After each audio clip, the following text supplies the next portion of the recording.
আসসালামু আলাইকুম বন্ধুরা, কেমন আছেন? আল্লাহর রহমতে আলহামদুলিল্লাহ আমি অনেক অনেক ভালো আছি। বন্ধুরা, আজ আমি ভীষণ লোভনীয় স্বাদের একটা পোলাও রেসিপি তৈরি করে আপনাদের সাথে শেয়ার করব। আজ আমি তৈরি করে দেখাবো বিভিন্ন সবজি দিয়ে ঝরঝরে সবজি পোলাও। খুব সহজ পদ্ধতিতে ঘরে থাকা সবজি দিয়ে আজকের এই ঝরঝরে সবজি পোলাওটা তৈরি করব।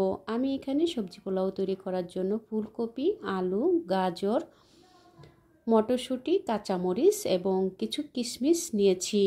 বন্ধুরা, এইসব সবজি যে দিতে হবে তেমন কোনো কথা নেই। আপনার হাতের কাছে যেসব সবজি থাকবে তাই দিয়ে কিন্তু সবজির পোলাওটা রান্না করতে পারবেন। আমি 1 ঘন্টা আগে 2 কেজি পোলাওর চাল, সুগন্ধি পোলাওর চাল ভালোভাবে ধুয়ে ভিজিয়ে রেখে এরপর আমি পানিটা ঝরিয়ে নিয়েছি। চুলায় একটা প্যান বসিয়ে দিলাম, দিয়ে 1/2 কাপ সয়াবিন তেল এবং 2 টেবিল চামচ ঘি দিয়ে দিলাম। এখন আমি পেঁয়াজ কুচি দিয়ে দেব। পেঁয়াজটাকে খুব বেশি ভাজবো না, হালকা করে একটু ভেজে নেব। পেঁয়াজটাকে খুব বেশি গাঢ় কালার করে ভাজলে পোলাওর কালারটা কিন্তু নষ্ট হয়ে যাবে, যার কারণে হালকা করে পেঁয়াজটাকে আমি একটু ভেজে নেব। এখন আমি গরম মশলা দিয়ে দেব। এখানে আদা রসুনের পেস্ট দিয়ে দেব 2 টেবিল চামচ এবং গরম মশলা দিয়ে দেব।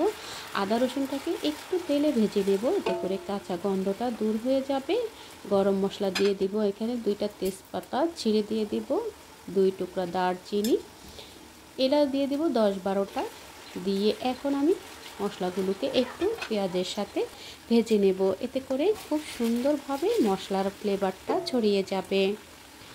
বন্ধুরা, মশলাগুলোকে হালকা করে ভেজে নেওয়ার পরে আমি এখন আগের থেকে ধুয়ে রাখা চালটা দিয়ে দিলাম। চালটাকে আমি কিন্তু আগের থেকে ভালোভাবে ধুয়ে নিয়ে 1 ঘন্টা ভিজিয়ে রেখেছিলাম। চালটাকে 1 ঘন্টা ভিজিয়ে রেখে পানিটা ঝরিয়ে নিয়ে এই চাল দিয়ে যদি পোলাও রান্না করা হয়, পোলাওটা কিন্তু আকারে অনেকটা বড় হয়ে যাবে, দেখতে খেতেও কিন্তু ভীষণ ভালো লাগবে।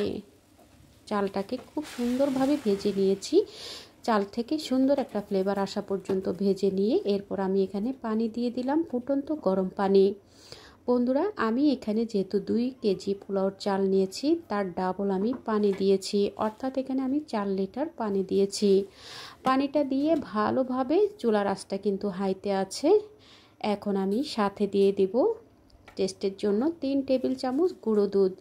আপনাদের হাতের কাছে গুঁড়ো দুধ না থাকলে আপনারা চাইলে এখানে লিকুইড দুধটা ব্যবহার করতে পারেন। সেক্ষেত্রে যতটুকু লিকুইড দুধ ব্যবহার করবেন ততটুকু কিন্তু পানি কমিয়ে নিয়ে এরপর আপনারা লিকুইড দুধটা অ্যাড করে দেবেন।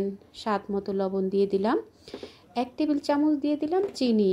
পোলাওতে একটু চিনি ব্যবহার করলে পোলাওর স্বাদটা অনেক গুণ বেড়ে যায়।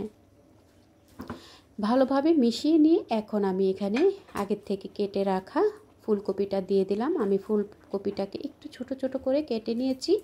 আমি এখানে 2টা আলু কিউব করে নিয়েছি এবং একটা গাজর, কিশমিশ নিয়েছি 2 টেবিল চামচের মতো, কিছু মটরশুঁটি আর কিছু কাঁচামরিচ। এই সবজিগুলো দিয়েই আজকে এই সবজি পোলাওটা আমি রান্না করব। বন্ধুরা, আপনারা আপনাদের পছন্দ মতো সবজি এখানে অ্যাড করে দিয়ে সবজি পোলাওটা রান্না করে নিতে পারেন। বন্ধুরা, আপনারা নিশ্চয়ই খেয়াল করেছেন আমি কিন্তু এখনও ঢাকনা ব্যবহার করিনি। ভালোভাবে সবজিগুলোকে পোলাওর সাথে মিশিয়ে নিয়ে এরপর আমি ঢাকনাটা দিয়ে দিব। ঢাকনা দিয়ে মিডিয়াম আঁচে করে 10 মিনিট জাল করে নেব। 10 মিনিট পর আমি এখন ঢাকনাটা খুলে পোলাওগুলোকে ভালোভাবে মিশিয়ে নেব, ভালোভাবে নেড়ে দেব, যাতে করে সব সাইডে পোলাওটা সুন্দরভাবে ফুটে যায় এবং সব সাইডের পোলাওটা যেন সুন্দরভাবে কুক হয়ে যায়। ভালোভাবে আমি মিশিয়ে দিচ্ছি। এভাবে করে মিশিয়ে নিয়ে নিচেরগুলো উপরে, উপরেরগুলো নিচে দিয়ে ভালোভাবে মিশিয়ে দেব, এতে করে সুন্দরভাবে পোলাওটা সব সাইডে সমানভাবে কুক হয়ে যাবে। বন্ধুরা, ভালোভাবে মিশিয়ে দেওয়ার পরে এখন আমি একটু চেপে চেপে পোলাওটাকে আবারও বসিয়ে রাখছি। আমি সব শেষে এখানে কিছুটা ঘি দিয়ে দেব। সব শেষে কিছুটা ঘি দিলে পোলাও থেকে ভীষণ সুন্দর একটা ফ্লেভার আসে, খেতে ভীষণ ভালো লাগে। তো বন্ধুরা, সব শেষে আরও কিছুটা ঘি দিয়ে দিলাম। আমি এখানে আরও 2 টেবিল চামচের মতো ঘি দিয়ে ভালোভাবে একটু চেপে পোলাওগুলো ভালোভাবে একটু চেপে চেপে এরপর আমি আরও 10 মিনিট দমে বসিয়ে রাখবো। এবং প্যানের নিচে আমি রুটি ভাজার তাওয়া, সে তাওয়া দিয়ে ঢাকনা দিয়ে ঢেকে আরও 10 মিনিট রেখেছিলাম। দেখুন বন্ধুরা, কত সহজভাবে ঝরঝরে সবজি পোলাও তৈরি হয়ে গেছে। সবজি পোলাওটা দেখতে যতটা লোভনীয়, খেতেও কিন্তু ভীষণ মজা। একটু নিত্য নতুন রেসিপি যদি আমরা তৈরি করি, প্রিয়জনকে উপহার দিই, তারা কিন্তু খেয়ে ভীষণ খুশি হয়। বন্ধুরা, যারা এতক্ষণ ধৈর্য ধরে আমার রেসিপিটা দেখেছেন, আমার সঙ্গে ছিলেন, তাদের সবাইকে জানাই অসংখ্য ধন্যবাদ। বন্ধুরা, রেসিপিটা দেখতে দেখতে যদি লাইক দিতে ভুলে গিয়ে থাকেন, প্লিজ বন্ধুরা একটা লাইক দিয়ে রেসিপিটা কন্টিনিউ করে নেবেন।